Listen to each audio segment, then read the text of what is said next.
Está começando mais um Design Connect, diretamente do Brasil e Portugal. Com vocês, Rodrigo Lemes e Rafael Buriti, e convidados internacionais no Design Team. Olá, seja bem-vindo a mais um episódio do Design Connect, nova série, novo programa, novo alguma coisa, com brasileiros que estão fora. Talvez já não seja mais tão novo, né? Porque já estamos, sei lá, no É verdade. 10º convidado, sei lá quantos convidados a gente já gravou, mas é novidade no canal e surgiu aí, provavelmente vocês estão vendo a gente, começaram a ver esse programa no meio das nossas férias, junto com o Good Morning UX saindo, várias outras coisas. Provavelmente nos próximos meses a gente também tem novidade para vocês, workshop, essas coisas, mas A gente se não vai tiver, se tiver, você vai ver aqui alguma coisa bombando para você na tela. Segue a gente, né? Segue a gente no LinkedIn, Sim, Instagram, Telegram. Os links Exato. todos aqui embaixo, na descrição desse vídeo. E pra gente começar a conversa de hoje aqui, ó, convidado super especial, assina o canal, botão vermelho, subscribe, tem o sininho, receber notificação, compartilha nas redes sociais essa conversa. Marca as pessoas, marca aí o Buriti e comenta. Manda pra gente suas ideias, pessoa que você acha assim. A gente tá, por exemplo, procurando gente que trabalha na Índia, gente que trabalha na Austrália. Manda o nome desse pessoal. Estamos preenchendo, a gente pegou. Podia botar, assim, né, o editor podia botar aqui aquele mapão, a gente riscando. O editor. Aqueles mapas. O editor, né? Não, quando chegar lá já tem. Mas aquele mapão assim que você risca com a moeda, tá ligado? Tipo, pode ser. Assim, a gente tá riscando as paradas assim para ver se completa. E para descobrir que tem brasileiro em todos os países do mundo. É verdade. Como o nosso convidado falou pra gente no backstage, brasileiro é igual. Ele invade, espalha tudo. Vírus. Que horror. Vamos chamar então nosso convidado com vocês, Roberto. Vamos lá. Muito bom, vamos lá. Roberto, cara, muito obrigado por ter ajustado a agenda, encontrado um tempo para trocar uma ideia com a gente nessa nossa novo programa, nova série. E para a gente começar a nossa conversa e já otimizar aqui, se apresenta. Vai que tem alguém que não te conhece, conta um pouquinho da sua história. Acho que muita gente não me conhece. Quem me conhece é o Rafael, que é ótimo, a ótima referência. Mas muita gente me conhece. Bom, obrigado vocês por me chamarem. Meu nome é Roberto Montoriano. Eu sou designer formado pela PUC Rio. Me formei há muito tempo atrás, então não vou dizer quanto tempo, porque pega mal. Daí eu fiz um primeiro mestrado na PUC, não rolou por N outros motivos. Enfim, eu era muito novo, não me dei bem com o meu advisor na época e tarará. E aí eu fui seguindo a carreira profissional, trabalhei em pequenas agências, grandes agências, grupos de comunicação, de PR e de outras coisas que eu fiz, até que tive minha própria agência, que era uma agência de design focada em branding. E quando eu criei essa agência, eu comecei a dar algumas aulas, né? Começou bem pequenininho, no N-Design que rolou no Rio de Janeiro. Daí eu fiz o curso do Polo, onde eu conheci o Rafael. Daí desse curso do Polo, viraram vários cursinhos no Polo. Eu comecei a ser chamado para vários outros cursinhos. Até que cheguei no IED Rio, onde coordenei com meu ex-sócio, e dei aula no curso de extensão em branding lá no IED Rio. E tudo estava lindamente, tudo funcionando super bem, até que minha mulher recebeu um convite para vir para os Estados Unidos. E aí foi aquela coisa assim, o que a gente faz? Como é que a gente vai fazer? E aí tudo recomeça, né? Então ela veio primeiro, depois eu vim, fiz o meu mestrado aqui em Design Management. A ideia era voltar para o Brasil, a ideia não era ficar nos Estados Unidos, mas como a vida vai seguindo, minha mulher engravidou, e no que ela engravidou, por todos os motivos que vocês podem imaginar, a gente optou por ficar aqui, né? Segurança, saúde não, mas segurança, educação e outras coisas que a gente, saúde aqui é péssimo, que a gente priorizava. E nessa história eu comecei a dar aula para poder ter a bolsa, né? Para poder ter bolsa e não pagar o mestrado. Então comecei a dar aula aqui também, usando a experiência que eu tinha no Rio. e comecei a trabalhar na universidade, dando aula e também fazendo design, e daí foi andando até que eu fui contratado aqui para... Isso foi no Kansas, até que eu fui contratado como professor do quadro principal aqui no Colorado, na Colorado State University. Pô, muito louco, né, cara? Eu tentei Pô, fazer curto, mas foi longo, né? não. Mas muito louco, né? Muito louco a trajetória, né? Tipo assim, acho que a gente não conversou. Por que essa questão da educação é muito importante, né? A gente não conversou com ninguém ainda que esteja tão imerso, né, na educação fora do Brasil, assim. A gente ainda não teve essa oportunidade e que já deve ser um desafio incrível, assim, né, cara? Tipo, porque a gente tem conversado sobre... E é curioso como muitos dos designers que a gente tem conversado acontecem da mesma forma que você. Eu vim para Portugal porque a minha esposa foi contratada e a gente resolveu vir. E aí você tem esse... Cara, fazer design em outro lugar já é um negócio, mas, caraca, dar aula de design em outro lugar, né? Não, Como é que... Caraca, E você é a nossa exceção, assim, porque todo mundo é um processo de, pô, entrei em agência, entrei em estúdio, tal. Ninguém tá dando aula. Aí, de repente, pô, o Roberto dá aula, cara. E todo mundo fala sobre o idioma, fala da cultura, e você tem essa camada ainda, né? Assim, eu acho que o fato da minha carreira ter passado por estúdio pequenininho, estúdio grande, e ter passado de diretor de criação para dono de agência, isso tudo faz com que eu seja o professor que eu consigo ser hoje, né? Isso me formou professor, né? Não foi o mestrado que eu fiz no Brasil, nem o que eu fiz aqui. Tipo, o mestrado que eu fiz aqui, eu sou o único que dá aula. De todos que se formaram em, sei lá, mais de 10 anos, 15 anos, acho que tem o curso. Eu sou o único que dá aula, porque o mestrado daqui é um mestrado voltado para o business. Ele é um mestrado de design management e design de interface. São as duas áreas que você pode seguir. E aí, obviamente, as pessoas fazem isso para ir para onde? Para o Google, para a IBM, para coisas que eles vão ganhar 3, 4 vezes mais do que eu ganho como professor. Entendeu? Então, o meu orientador fala assim, tá bom, você quer fazer isso, faz, mas não entendo, sabe? Por que você não vai para... Você não quer ganhar dinheiro? Como Você assim? é seu burro? E você não foi pro caminho mais difícil? Cara, depende. Sim e não. Por que eu falo sim e não? Por um lado, é mais difícil porque você tem toda a questão da língua, da barreira da língua, dar aula em uma outra língua. É uma onda diferente, né? Assim, o que eu gostava muito das minhas aulas era o fato do improviso. Eu tinha, obviamente, um esqueleto da aula, mas na hora eu lembrava de um caso que aconteceu com um cliente, eu puxava, e eu só entendi que eu tinha domínio da língua quando eu comecei a conseguir fazer isso aqui. E eu vou te falar que foi há muito pouco tempo. Não foi agora, não foi no começo. O começo, cara, é terrível. Então, isso é uma coisa interessante, assim. Então, por esse lado foi mais difícil. Por outro lado, a gente sabe que na nossa área de design, nem sempre a formação acadêmica é a base mais forte do profissional, né? Tem designers que são excelentes e que não têm formação acadêmica tradicional, de faculdade, etc. e tal. Então, isso começa a ser um facilitador quando eu estou num outro país, eu preciso me manter nesse país, eu quero continuar aqui legalmente, etc. e tal. Você ter uma base acadêmica que vai te diferenciar em relação aos competidores que você tem, né? Você não tem, principalmente isso é uma coisa muito comum nos Estados Unidos, designer com mestrado aqui não tem muito, cara, é muito pouco. No Brasil você vê mais, né? Mas aqui não faz sentido. Você conseguir alguém altamente qualificado nos Estados Unidos é difícil, ao contrário do que todo mundo pensa.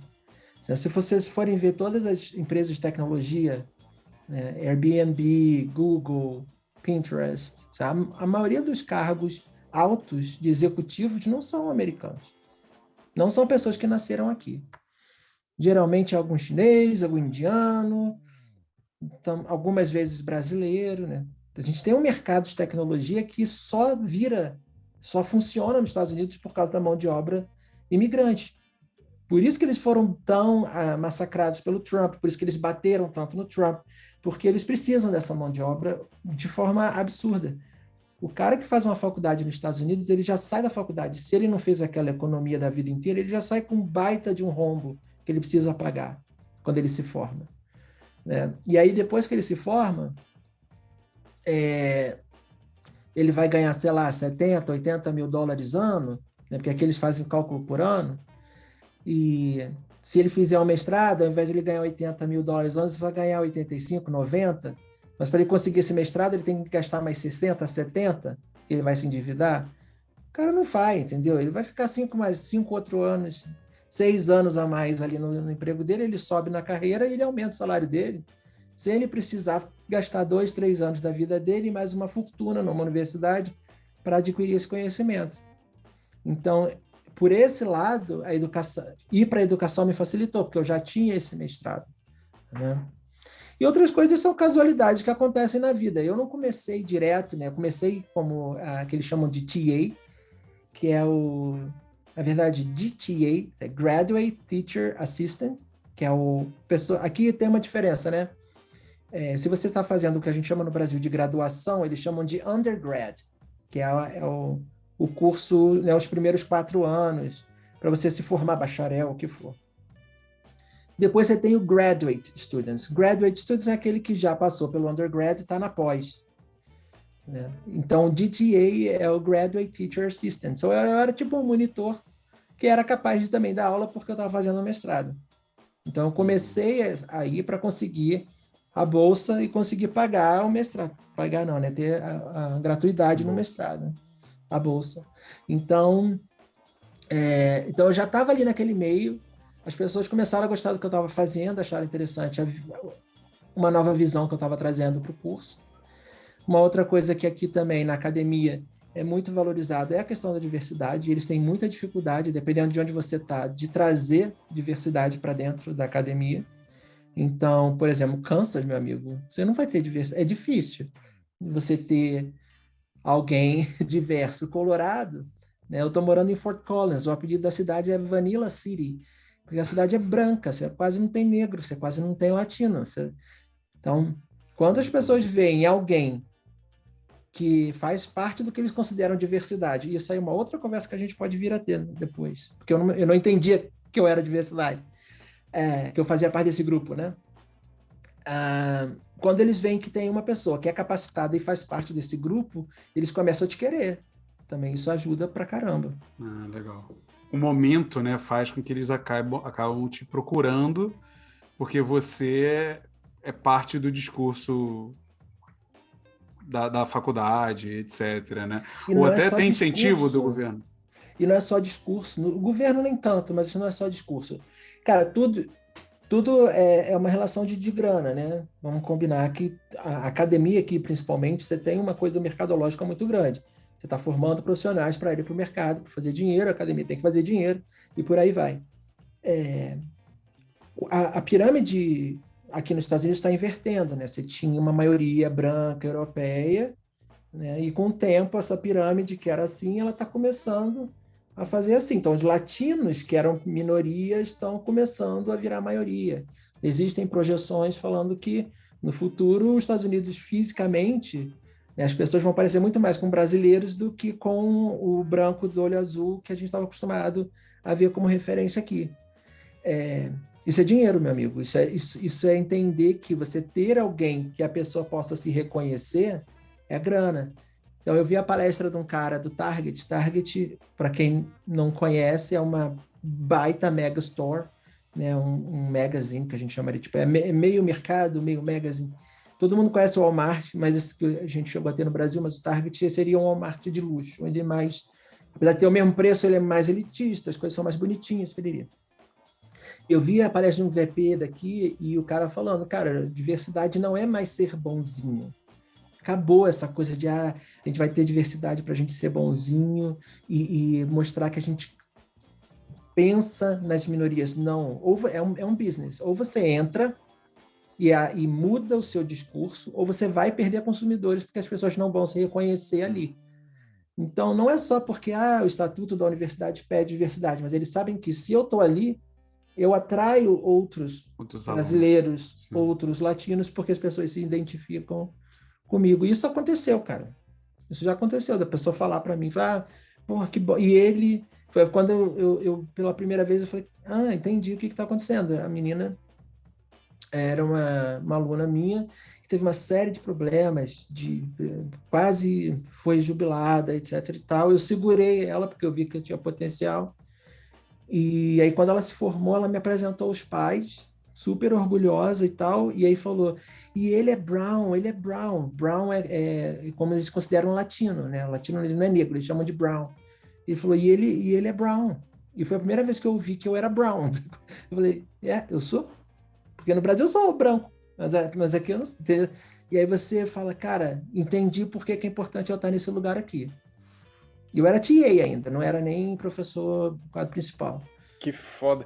E isso mostra que, então, para você foi um oceano azul, né? É por isso que você até escolheu, porque, cara, você tinha características, espaço mercadológico, carência mercadológica. Então, não foi o caminho mais difícil, né? Ele é difícil, como você falou, em alguns aspectos, mas na real é um mercado de oportunidades, né? Aí. Sim, é um mercado de oportunidades. O que é mais difícil é você conseguir. E aí, assim, cara, é uma combinação de sorte, porque você não pode tirar isso do jogo. A minha mulher foi trabalhar numa universidade, que ela é bióloga, foi trabalhar numa universidade no meio do Kansas. E aí, quando eu fui para lá, eu descobri que essa universidade tinha sido a primeira faculdade de design dos Estados Unidos e que tinham pessoas incríveis trabalhando lá e pessoas que me acolheram e me abriram espaço. Que sem essas pessoas eu não teria conseguido nada. Entendeu? Então, assim, aí você começa... Furar a bolha, né? Alguém te ajudou a furar essa bolha. Porque é muito difícil você furar a bolha. Então, quando você consegue furar a bolha, aí você consegue ver esse oceano azul que você está falando. Mas até você furar a bolha, cara, é muita sorte. É muita sorte porque o meu orientador era um cara fantástico, um amigão, assim, cara, me ajudou muito. E ele me apresentou a outras pessoas que também foram incríveis, e aí você vai começando a fazer suas conexões, e aí cabe também a experiência de mercado, para você ver aonde você tem que ir, com quem você deve se relacionar, quem você deve ficar fora porque vai dar merda, entendeu? Isso, desculpa, eu estou falando palavrão aqui, mas enfim. Quem você se relaciona ou quem você não se relaciona dentro daquele ambiente acadêmico, porque é um ambiente de vaidade, muita vaidade. Né? Se você acha que o mercado publicitário é vaidoso, você não está na academia. É muito pior. Sério, o bagulho é tenso. Né? Então... Mas você sentiu isso mais... Porque assim, a gente está falando aqui só do Mar de Rosas de ter conseguido, né? Uhum. Mas você sentiu muita dificuldade, por exemplo, você está numa cidade, né, como você falou, que só tem branco. E você não é considerado branco, né? Uhum. Puta, os alunos te tratam diferente, você tem mais dificuldade de gerenciar os alunos, de controlar a turma, né? Tipo, você sente que no começo foi mais complexo, assim? Olha o latino aqui querendo me dar aula, assim. No Kansas eu tive um caso. Vou te falar que foi raro, raridade, muita raridade. Se eu vou te falar, Roberto já sofreu preconceito direto, assim, na cara, na lata? Nunca aconteceu. Já sofri preconceito, sim, e aí a gente pode conversar sobre, mas teve uma aluna, eu estava começando, e assim, é que eu falo, sempre, somos designers, temos que entender o contexto. O contexto era todo cagado, né? Era a primeira aula que eu estava dando, em termos sozinho. Essa diretora, que é uma pessoa fantástica, chegou e falou assim, Roberta, o Ted tá super ocupado com um monte de coisa, ele tá dando 2 aulas, você vai ser o TA dele.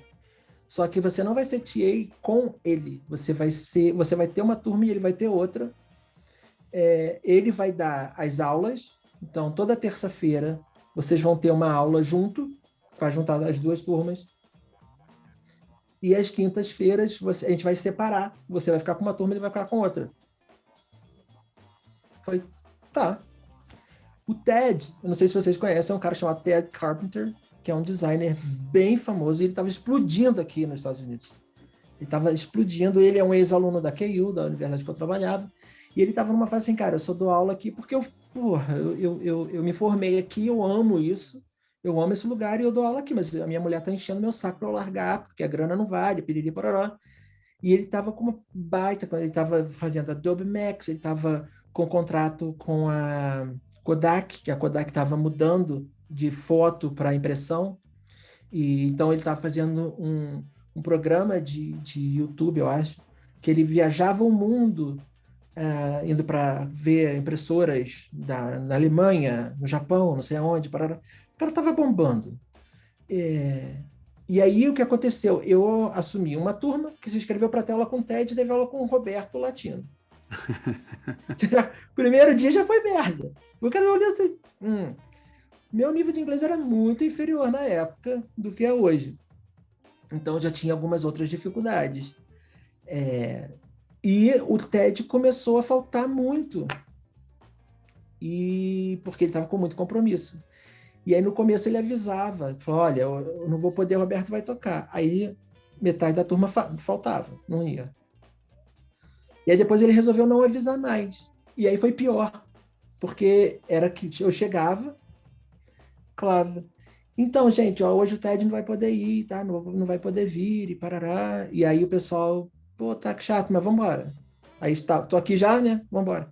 A primeira vez foi ok, a segunda vez foi ok, a terceira já não foi legal. Na quarta vez que isso aconteceu, a gente estava fazendo, ele tinha um assignment, um projeto que era fazer a capa de um disco do Beatles. Então você pegava o disco do Beatles, você escolhia qual disco que você queria fazer, você fazia uma pesquisa histórica e fazia uma espécie de um LP promocional e tal. E aí, beleza, vamos lá. Eu peguei, separei por grupo, fiz as sessões, fiz uma playlist no Spotify, falei, pô, preparei a aula, cara, a aula estava incrível. Quando eu cheguei, falei, então... Quando eu falei, então, a turma inteira fez assim... Eles já sabiam o que ia vir. E aí, tudo que eu tinha programado, a aula, tudo que eu tinha feito, playlist, foi pro cacete, cara. Não dava para dar aula ali, aquele dia. E aí, tudo que eu tinha combinado de fazer crítica em grupo e tal, não, cara, eu falei, não, vou ter que refazer tudo. E vou chamar a pessoa um por um, para ser o mais rápido possível e liberar eles, porque não vai rodar. E aí tinha uma menina, que era uma menina má, era ruim, uma pessoa ruim. E essa menina, ela estava na minha turma, e aí eu vi que ela fez várias piadas, eu vi que ela fez uma porrada de parada, eu vi que ela zoava meu sotaque, eu vi que ela me zoou várias vezes. E eu cheguei em casa muito cagado, fui conversar com a minha mulher, estava destruída, assim. E aí, a partir desse dia, eu tomei uma decisão que mudou um pouco a forma das relações acontecerem. Toda primeira aula, primeiro dia de aula, que eu começo com uma apresentação sobre quem eu sou, onde eu falo de onde eu vim, o que eu fiz, por que eu fui parar ali, e mostro o portfólio, e falo que eu tenho sotaque, e que se eles não entenderem, eles podem me perguntar 1000 vezes, e que se eles precisarem ainda, eu posso responder em português também. Dá uma quebrada, tipo, olha só, vocês só falam inglês, queridos. Sai daqui, sabe? Não vem zoar meu inglês, não, porque eu falo inglês, português e outras coisinhas. Então, assim, você se coloca num outro patamar e o respeito muda um pouco de mão, para não dar chance. Porque se você der chance, vai acontecer esse tipo de coisa. E uma outra coisa que essa diretora minha falou na época, ela falou assim, identifica o palhaço e expõe ele para todo mundo, que ele nunca mais vai fazer isso. Ela fala, toda vez que tem alguém engraçadinho para cima de mim, eu falo, ok, já temos o nosso comediante da turma, o comediante é o fulano, toda vez que a gente precisar de alguma coisa, o fulano pode vir falar com o Beit-Ri e tal, parará. Aí a pessoa fica tão constrangida que ela para de fazer.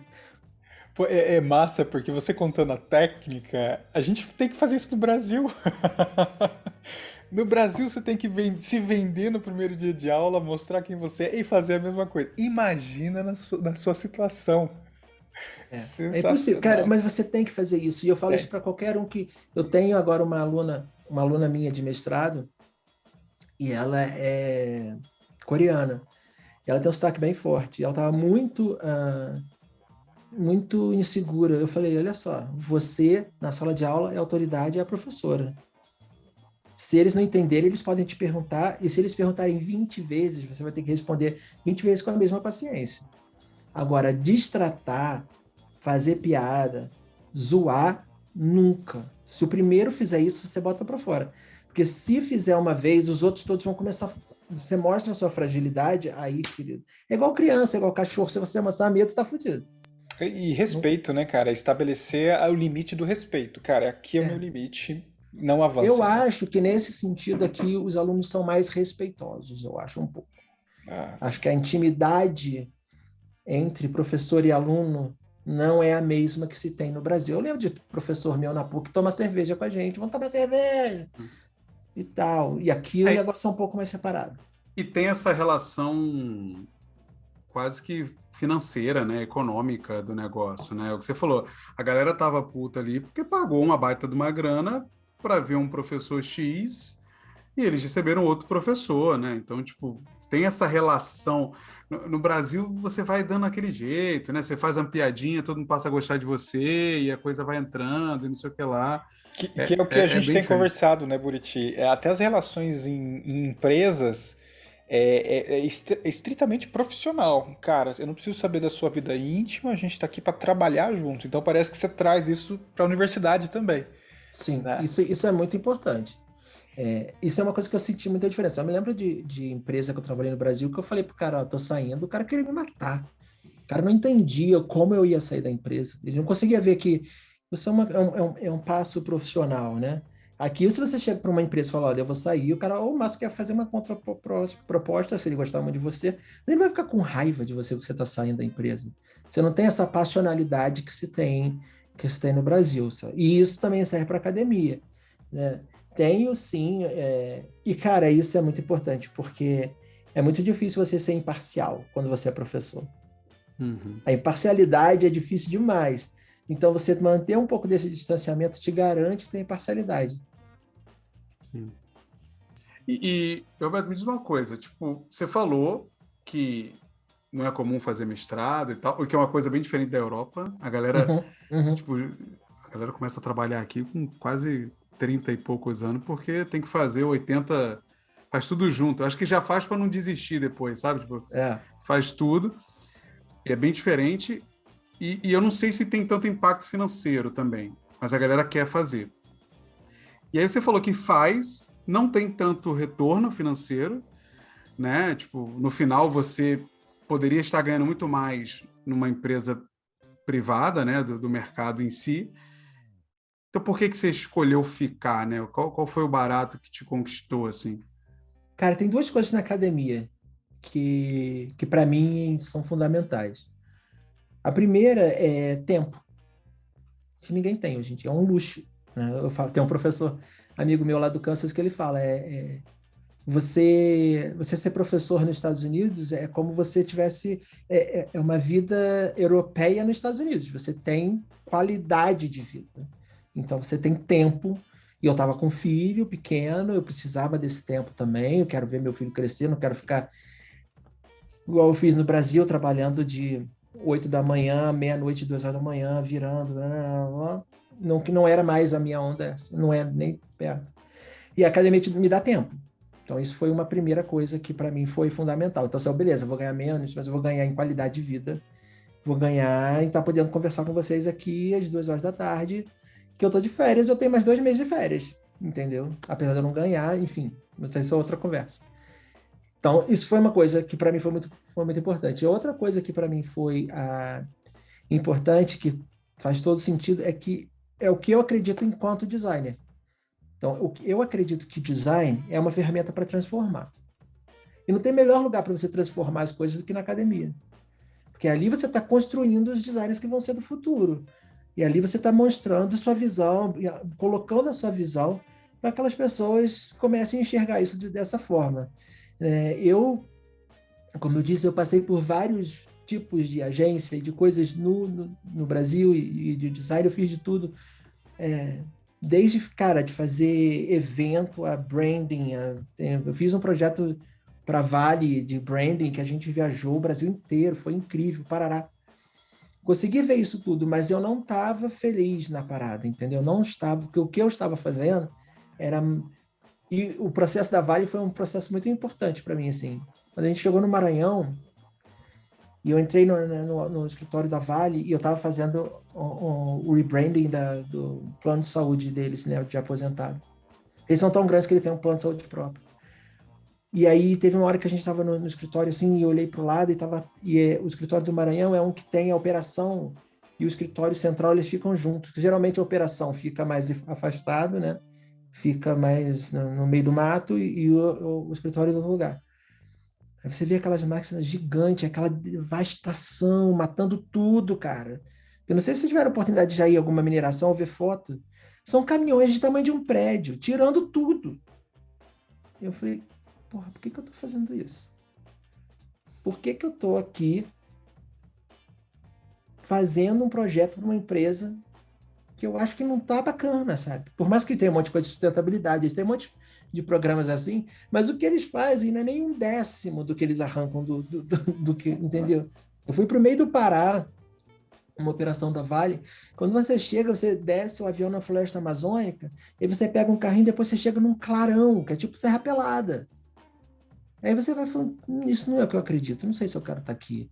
Daí várias conversas começaram a surgir na minha cabeça, louca, porque eu falo comigo mesmo, não é a onda que eu quero, entendeu? Então, a academia também me ajudou a sair um pouco desse caminho, porque, cara, se você está como profissional, e se você, e aí a gente pode falar sobre isso também, se você já não está com um baita nome, você não tem tanta escolha de projeto. E quando você tem agência, quando você tem pessoas que dependem de você, menos ainda. Porque você tem 10 cabras trabalhando para você, você não vai poder falar assim, isso aqui eu não pego. Não, você vai pegar. Você vai pegar porque não é só você que tem que comer, mas você tem que comer, dá de comer outros 10. Então, eu acho que a academia também me tirou desse momento, entendeu? E trouxe um ideal, né? Um ideal diferente, que eu acho que isso foi sensacional. Materializou, né? Materializou, talvez, o que ele tinha. Eu acho que é uma coisa que a gente entende, eu e o Buriti, a gente entende muito nessa coisa da formação, né? De você estar ali, de alguma forma, construindo, né? Esse profissional lá na frente. Então, pô, é sensacional você ter essa chance, né, cara? De poder ter feito essa escolha num lugar que te, inclusive, abre para uma qualidade de vida, né? Sim. E uma outra coisa e chega uma hora, e isso não é demagogia não, é sério mesmo, que você para, quando você vê aluno seu se dando muito bem, é uma parada incrível, entendeu? Quando você vê aluno seu ganhando prêmio, entendeu? E eu tinha uma aluna que ela era muito fora da curva, tipo assim, não foi por minha culpa que ela ganhou nada, por minha causa, ou por causa de nenhum outro professor, porque ela era incrível mesmo. Mas um dos últimos anos que eu estava lecionando nessa faculdade no Kansas, teve uma premiação nacional aqui, e a garota levou, sei lá, uns 9 prêmios para casa. Ela era daqui a aqui, só de prêmio, eram umas estátuas, umas plaquinhas, ela empilhou, fez um negócio, era daqui a aqui assim. Quando você vê esse tipo de coisa aí, ela foi selecionada com o portfólio da Communication Arts, e um monte de outras paradas. E aí você vê isso e fala, cara, isso é incrível. É melhor do que eu ganhar o prêmio. Isso é incrível. Porque você tem uma parte sua ali também, entendeu? Porque é um projeto que saiu na Communication Arts que ela fez, ela fez para mim, na minha aula. Teve a minha crítica, teve a minha mão, sabe? Você consegue se ver nos projetos dos alunos. Isso é muito legal. Muito bom, cara. Sensacional, assim. O pessoal pode conectar com você, pode te mandar perguntas, se tiverem dúvidas. Onde eles podem te encontrar? Cara, eu tenho meu Instagram profissional que eu posso mandar para vocês, que é Roberto Moon _. E ali tem uma outra coisa que é legal pra caramba, eu tô fazendo uma série de conversas assim com vocês, mas é um pouco diferente, porque tem mais um formato de palestra, né? Em que eu tô chamando designers dos Estados Unidos e do mundo para vir conversar com os meus alunos, e eu abro isso para todo mundo que quiser ver. Então tá sendo muito interessante. Eu já tive Gail Anderson conversando, Teresa Fitzgerald. A Gail Anderson, ela é a diretora, né, geral da School of Visual Arts em Nova York. A Teresa Fitzgerald, que é a vice-presidente de design de Sesame Street, que é uma parada que aqui nos Estados Unidos é gigante. Tive o cara que era vice-presidente de design da MTV, tive a Zipong Zhu, Gabriela Nami, que trabalha no YouTube, que é incrível, se vocês quiserem contato, gente boníssima, posso conversar com ela. Enfim, tive pessoas incríveis, pessoas que trabalharam diretamente, que o cara que era assistente do Milton Glaser, que era a mão de computador do Milton Glaser, que o Milton Glaser não mexia no computador, Então, o cara que ele muitas vezes falava e ele fazia. Então, eu tive várias dessas pessoas conversando comigo, e quem estiver seguindo no Instagram e quiser ver, é só estar lá na hora certa e entrar no Zoom, que é aberto para qualquer um. Então, se quiser mandar pergunta por lá também, o que for, tá tranquilo. Nossa, Boa. animal. A gente vai pôr na descrição desse vídeo o link do seu Instagram, então. Perfeito. Cara, animal. Roberto, cara, só tem que agradecer seu tempo e a gente sempre fala, quando a conversa é boa, a gente quer chamar de novo, tá? Quando vocês quiserem. Eu não falei nem metade, cara. Eu já nem comecei. Exato. Então, assim, já fica o convite para voltar, porque a gente quer depois revisitar todo mundo, porque sempre fica uma coisinha ali sobre a questão da imigração, como você é visto, inclusão que você falou, né, da diversidade. Então, a gente vai abrir para novas conversas. Então, já fica o convite, cara. Valeu, muito obrigado. Pô, valeu eu. Mano. Muito obrigado. Muito bom! Que conversa, hein? Curti, cara. Outra conversa, diferente de Mais todas um que a gente carioca. já teve. Não, mas deixa eu explicar, né? Por que tá sendo tanto carioca? Porque o Buriti tá convidando toda a geração que ele conhece, tá, gente? É por isso que é tanto carioca. Se fosse eu, talvez mais paulista. Você é do Sul, você é do Mato Grosso, você escolhe uma galera mais. Mas, sim, é uma galera que, puta, faz parte da minha. Do meu background, da minha história, assim, então é bem legal.